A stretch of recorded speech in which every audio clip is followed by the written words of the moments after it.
Hello అండి, నమస్తే. Welcome to me food friend. ఈరోజు ఈ వీడియోలో బ్రోకోలీ కర్రీని చూపిస్తున్నానండి. హెల్తీ బ్రోకోలీని పిల్లలు పెద్దలు ఇష్టంగా తినేలా ఏ విధంగా వండుకోవాలో ఈ వీడియోలో చూపిస్తున్నాను. అలాగే ఈ కర్రీ అన్నంలోకైనా చపాతీ పూరి ఇలా ఎందులోకైనా చాలా బాగా సెట్ అవుతుంది. మరి లేట్ చేయకుండా వీడియో స్టార్ట్ చేద్దాం పదండి.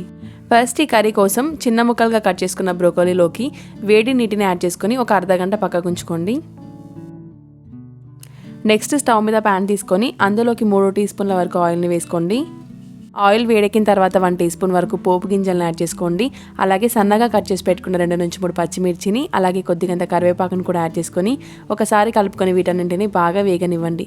ఇవి కొద్దిగా వేగిన తర్వాత ఇందులోకి సన్నగా కట్ చేసి పెట్టుకున్న ఒక మీడియం సైజ్ ఆనియన్ ముక్కలను యాడ్ చేసుకుంటున్నాను.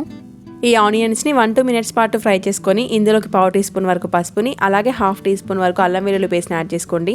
ఈ అల్లం వెల్లుల్లి పేస్ట్ వేసిన తర్వాత ఒక 2 నిమిషాల పాటు ఫ్రై చేసుకుంటే సరిపోతుంది. నెక్స్ట్ ఇందులోకి ఒక పెద్ద సైజు ఆలుగడ్డ ముక్కల్ని అలాగే 1/2 కప్పు వరకు పచ్చి బఠానీలను కూడా యాడ్ చేసుకోండి. వీటిని 1 నిమిషం పాటు బాగా కలుపుకొని ఇందులోకి టేస్ట్కి తగినంత సాల్ట్ని కూడా యాడ్ చేసుకోండి. సాల్ట్ని మాత్రం ఈ స్టేజ్లోనే యాడ్ చేసుకోండి, ముక్క తొందరగా ఉడికిపోతుంది.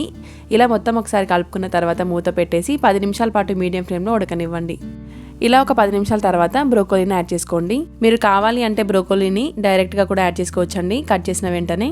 ఇలా ప్యాన్లోకి యాడ్ చేసిన బ్రోకోలీని 1 నిమిషం పాటు కలుపుకుంటూ ఫ్రై చేసుకోండి. ఆ తర్వాత మూత పెట్టేసి 15 నిమిషాల పాటు ఉడికిస్తే సరిపోతుందండి. మధ్య మధ్యలో మూత తీసి కలుపుకుంటూ ఉండాలి. ఆ తర్వాత 1 టీ స్పూన్ వరకు కారాన్ని 1/2 టీ స్పూన్ వరకు ధనియాల పొడిని యాడ్ చేసుకొని మొత్తం అంతా కలిసేలాగా ఒకసారి కలుపుకొని మంటని లో ఫ్లేమ్లోకి తగ్గించి 5 నుంచి 10 నిమిషాల పాటు మూత పెట్టేసి మగ్గిస్తే సరిపోతుంది.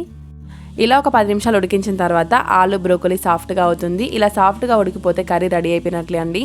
ఒక ముక్కను కట్ చేసి చూస్తే అర్థమైపోతుంది. ఇలా కుక్ చేసుకున్న బ్రోకోలీ కర్రీ రైస్, రోటీ, పూరి ఇలా ఇందులోకైనా చాలా బాగా సెట్ అవుతుందండి. మీరు కూడా తప్పకుండా ట్రై చేయండి.